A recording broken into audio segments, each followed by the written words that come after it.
خدای چا پیدا کړی دي؟ تاسو وایاست چې خدای هر څه پیدا کړي دي، نو بیا خدای چا پیدا کړی دي؟ تاسو د خدای په وجود ایمان لري، خو ساینسپوهان تر اوسه په دې نه دي تولېدلي. ایا تاسو صحیح یاست؟ که چیرې وخت بې پایانه وي، نو آیا د خدای لپاره ممکنه ده چې هر شی جوړ کړي؟ کله چې خدای یو څه جوړ کړي، نو د هغه د ځواکمنو صفاتو څخه یوه برخه نه کمیږي. داسې هېڅ شی نشته چې د خدای د پیدایښت په اړه پکښې بحث سوی وي. په اکسفورډ پوهنتون کې یوه څېړنه سوې ده د جان سټرباټ علیم لخوا څخه. هغه دا وموندل هغه ماشومان چې د اسلام، عیسویت یا بل کوم دین په اړه یې څه نه وي زده کړي، دوی مخکې له دې خدای په شتون باندې باوري وه. علي دعوه ته د هرې پوښتنې لپاره یوازې یوه دقیقه وخت لرې. آیا تاسو اماده یاست؟ هو زه اماده یم. آیا تاسو اماده یاست؟ آیا ته کولی شې چې د خدای شتون په یوه دقیقه کې راته ثابته کړې؟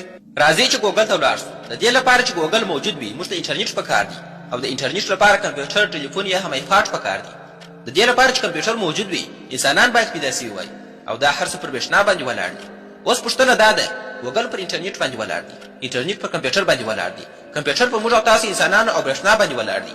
دا سلسله همداسې روانه ده او جریان لري. نو موږ او تاسو د دې هر څه لپاره یو داسې یو ځای او هم یو داسې موجود ته اړتیا لرو چې دا هر څه کنټرول کړي. هغه موجود خپلواک، پر خپل ځان بسیا او تلپاتې الله جل جلاله دی.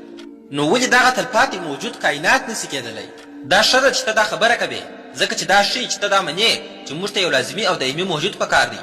ته دا خبره د کائناتو لپاره کوي، او موږ وایو چې دا د لازمي او دایمي موجود ضد دی، ځکه لازمي او دایمي موجود خپلواک، خپل ځان بسیا او نه پناه کېدونکی وي. خو کائنات داسې نه دي. کائنات بدلون مومي او د خپل دوام لپاره اړتیاوې لري. دا د لازمي او دایمي موجود ضد دی، نو دا ممکنه نه ده.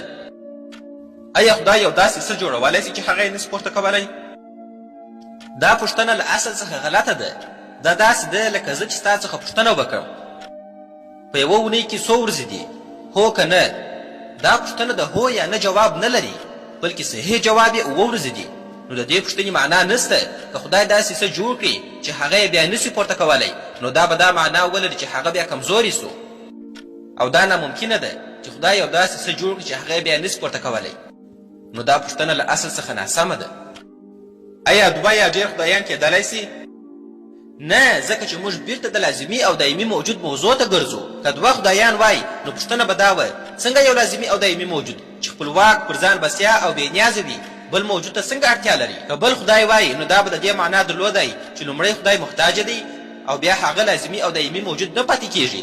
قرآن وایي که دوه خدایان وای، نو هغوی به د قدرت لپاره جګړې کولی. که دوه خدایان یو بل سره جګړې وکړي، نو هغوی به نور ځواک ته اړتیا لري تر څو یو بل له منځه یوسي، او بیا دواړه خپلواک او پر خپل ځان بسیا نه پاتې کېږي. که خدای هر څه پیدا کړي دي، نو خدای بیا چا پیدا کړي دي؟ دا پوښتنه بالکل ناسمه ده. دا چې یو کس دا پوښتنه کوي، دا معنا نه لري چې دا یو معقول سوال دی. موږ په دنیا کې علت وینو، یعنی هر شی د بل شي له وجې منځته راځي، خو دا قانون پر خالق او خدای نه عملي کېږي. موږ وایو چې خدای تلپاتې وجود دی، او دا 3 مهمې ځانګړتیاوې لري. خپلواک دی، هیڅ اړتیا نه لري، او له هیڅ چا څخه پیدا نه دی. که یو څوک ووایي خدای چا پیدا کړی دی، دا معنا لري چې هغه خدای پر بل چا متکی بولي، یعنی خدای و بل چا ته اړتیا لري. نو بیا به هغه خپلواک نه وي. که خپلواک نه وي، نو هغه ضروري وجود او دایمي وجود هم نسي کېدلی. د دې پوښتنې اصل غلط دی. که فرضاً موږ ومنو چې یو خدای د بل خدای خالق دی، نو بیا پوښتنه راپورته کېږي هغه خدای له چا پیدا کړی دی، یعنی هغه بل خدای چا پیدا کړی دی. دا سلسله به همداسې روانه وي او هیڅکله به پای ونه مومي چې دا ناممکنه ده. نو دایمي وجود باید خپلواک، په خپل ځان بسیا او تلپاتې وي چې هغه الله جل جلاله دی. ولې یوازې اسلام؟ په داسې حال کې چې نور دینونه هم شته. ما په خپله د اسلام د قبلېدو څخه مخکې دا پوښتنه کړې وه، ولې اسلام؟ په اکسفورډ پوهنتون کې د جان سټرباټ علیم لخوا څخه یوه څېړنه سوې ده چې په هغه کې دا معلومه سوې ده هغه ماشومان چې د اسلام، مسیحیت او یا بل کوم دین په اړه کوم څه نه وي زده کړي، هغوی مخکې له د یو خدای په شتون باندې باوري ول. ما هم دا احساس درلود، خو کله چې مې پلټنه وکړله، زه پوه سوم چې یوازې اسلام پر حق، خالص او توحید دین دی. نور دینونه 3 خدایان مني، یا زرګونه خدایان، یا میلیونونه خدایان، خو اسلام یوازې یو خدای ته عبادت کوي. همداراز قرآن یوازینی کتاب دی چې ساتل سوی دی او معجزې لري. که څوک موږ ته راسي او ووایي د قرآن معجزې وښیاست، موږ به ورته ووایو همدا قرآن دی، ویې ګوره، لمس یې کړه، احساس یې کړه او تحلیل یې کړه. خو که موږ یو عیسوي ته ووایو موږ غواړو په مسیحیت باور ولرو، ته یې موږ ته ثابت کړه، نو هغه به ووایي عیسی علیه السلام مړي را ژوندي کول. موږ به ورته ووایو راته ویې ښیه، ثابت یې کړه. آیا ته دا کولی سې؟ که موږ یو یهودي ته ووایو موږ ته یې ثابته کړه، هغه به ووایي موسی علیه السلام دا معجزې کړې وې. موږ به ورته ووایو راته ویې ښیه. آیا ته دا کولی سې؟ نه، دوی نسي کولی دا ثابته کړي. خو که څوک موږ ته راسي او ووایي د قرآن معجزې وښیاست موږ به ورته ووایو دا قرآن دی ته کولی سې دا وګورې وایورې لمس یې کړې او تحلیل یې کړې ځکه چې د نورو پیغمبرانو معجزې د همهغه وخت لپاره وي خو قرآن د ټولو زمانو لپاره دی او د اثبات لپاره یې اوس هم سته نو ما د اسلام په اړه تحقیق او څېړنه وکړل او په دې پوه شوم چې اسلام حق دین دی او اسلام یوازې یو خدای ته عبادت کوي او ټوله خلک باید دا ومني ته وایې چې قرآن معجزې لري آیا یوه معجزه به موږ ته ووایې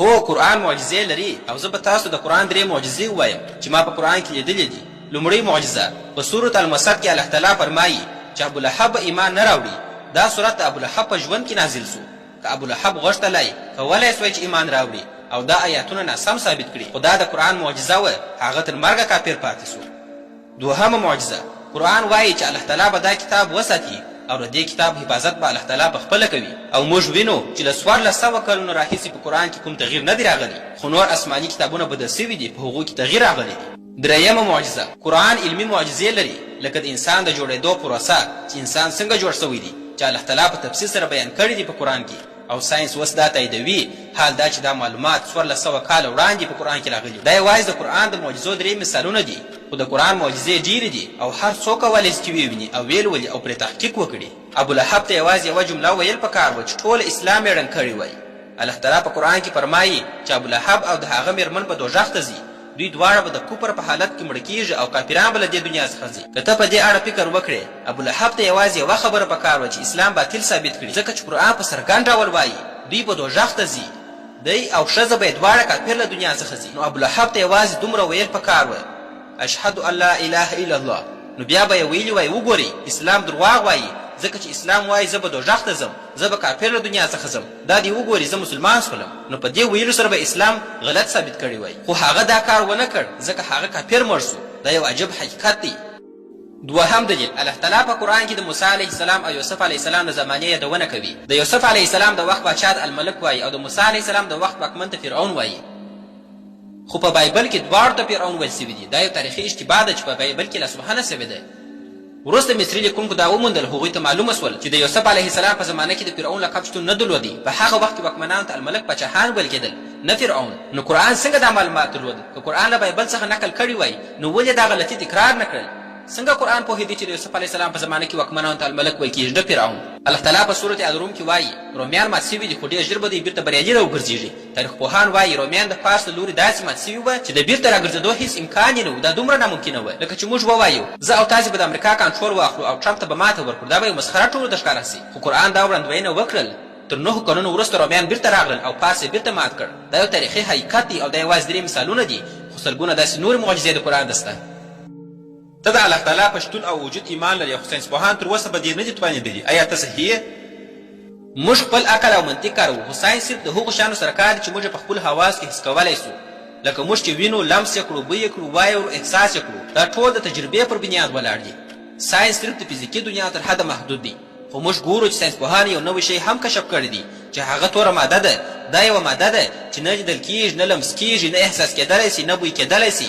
او نه هم اورېدل کېدلی سي اوس که ته وایې چې زه خدای نسم لیدلی لمس کولی نسم بوی کولی نسم اورېدلی نسم نو زه پر تا باور نه لرم خدای او توره ماده خو دواړه یو شان دي دواړه نه لیدل کېږي نو ته بیا دا څنګه خبره کوې ته د خدای وجود نه منې خو بیا ته د همدې اصولو پر بنیاد د تورې مادې وجود منې دا څه ډول تضاد دی اول ته وایه چې خدای نسته خو بل خوا بیا ته د تورې مادې وجود منې چې هغه هم نه لیدل کېږي او نه هم لمس کېږي دا اصلي خبره ده زه کوم نوی کشف نه کوم صرف د خپل عقل او منطق استدلال وړاندې کوم تر څو یو نتیجې ته ورسېږم زه اړتیا نه لرم چې یو ساینسپوه اوسم او نه زه هم وایم چې یو څوک څومره لوی ساینسپوه دی او موږ باید د هغه خبره ومنو اول ته وایه چې خدای نسته ځکه ته یې نه لمس کولی سي او نه یې هم حس کولی سي او نه یې هم لیدلی سي خو بیا ته توره ماده منې هغه ماده چې نه حس کېدلی سي نه لیدل کېدلی سي نو دا فکر چې ساینس او خدای یو بل ته مخالف دي دا غلط دی دا فکر غلط دی یو څوک هم ساینسپوه کېدلی سي او هم مسلمان یا عیسوي دا دواړه سره ټکر نه لري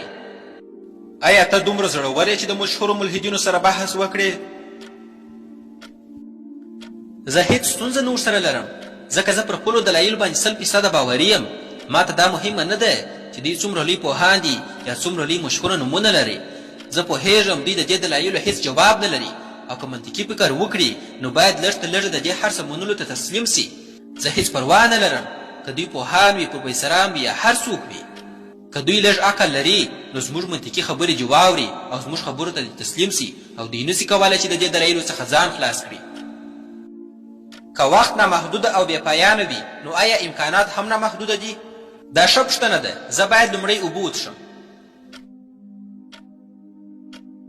زه اوس یو تش ګیلاس لرم او وایم که دې ته نامحدوده وخت ورکړو آیا دا به له ځانه څخه د ترکي سوتلاچ نومې خواږه جوړ کړي؟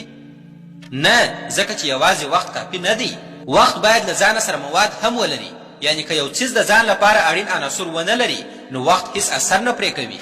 که ته له تش فضا څخه د نامحدوده وخت تمه لرې چې پکښې کائنات پیدا سي نو دا غلط منطق دی. لکه چې وایي راځئ نامحدوده وخت ورکړو او وګورو چې آیا فراري موټر له هوا څخه پیدا کیږي، آیا دا موټر په هوا کې پیدا کیږي او خپل راته کیږي؟ نه، ځکه چې فراري موټر مواد ته اړتیا لري، انجن او ډیزاین ته اړتیا لري چې باید ترسره سي. همداسې کائنات دا یوازې وخت نه دی چې دوی یې پیدا کړي دي. همداسې کائنات دا یوازې وخت نه دی چې دوی یې پیدا کړي دي، بلکې یو قادر خالق ورته پکار دی، یو خدای ورته پکار دی چې دا هر څه یې ترسره کړي دي او دا هر څه یې ډیزاین کړي دي. نو دا په فضا کې ټول کائنات دا د وخت څخه نه دي پیدا سوي. د دې هر څه لپاره یو خالق سته چې دا هر څه یې پیدا کړي دي او ډیزاین کړي دي.